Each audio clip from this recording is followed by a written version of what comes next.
Hello, hello, hello guys! Excited! Mag-unboxing ako ngayon mga bebe, mga lalabs. Okay. Ito yung aking in-order sa Shopee. Ito yung aking gagamitin kung sakaling makasali ako sa Black Willow Challenge ni Ma'am Kwento. Ayan mga lalabs, unboxing. Ito na siya! Excited na rin ako guys. Excited na ba kayo? Ayun sa mga lalabs. Yehey! Ito na siya guys. Okay, bubuksan ko. Titingnan ko kung ano kahaba.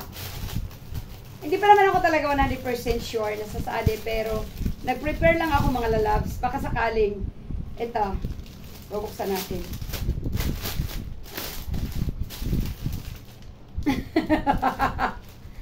Charan! Mura lang siya, nabili ko siya sa Shopee. Sa Shopee ko to in-order, guys. Okay. So, like this. Alam, mahaba din pala siya, mga lalabs. Look at this.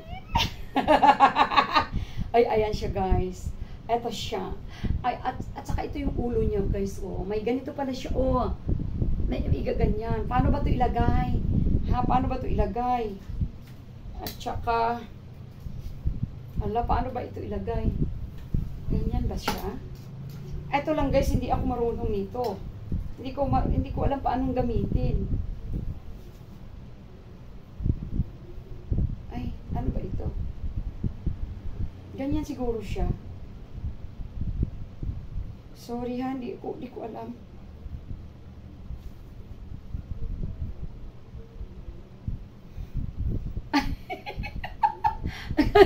Guys, parang hindi siya masyadong itim, no?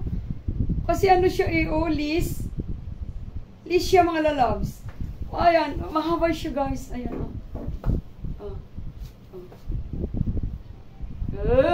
Ay, basta i-makeover ko pa to guys. Nakita nyo na eh. I-makeover ko pa to. Kung sakaling sasali talaga ako guys, i-makeover ko to. Ito na!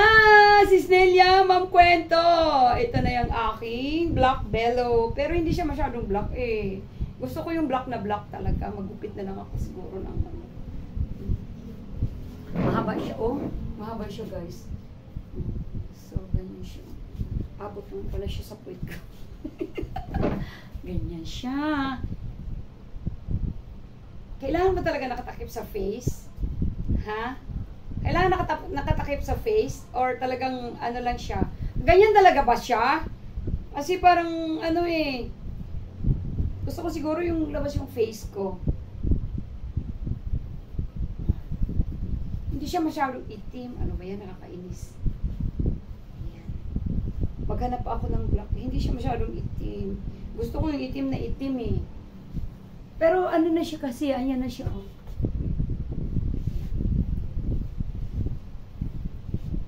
Ganito lang kasi siya, oh. Ayan siya, guys. Ayan na yung ating Black Bellow sa Black Bellow Challenge ni Ma'am Kwento. Ayan, mga lalabs. May ganito pala siya para sa ulo. O, ayan na. Nakita nyo na yung aking Black Bellow, ha? Ready na ako guys, may mga black dress na rin ako dyan pagpipilian, pero hindi pa ako 100% sure guys sa akin. Hindi ko alam kung may mag-video sa akin yung aking mga junakis dito. Busy naman yan, ayaw naman nila akong videohan. So walang magbibideo sa akin kasi kailangan gabi, diba? Thank you for watching ang aking Black Bellow. Ayan.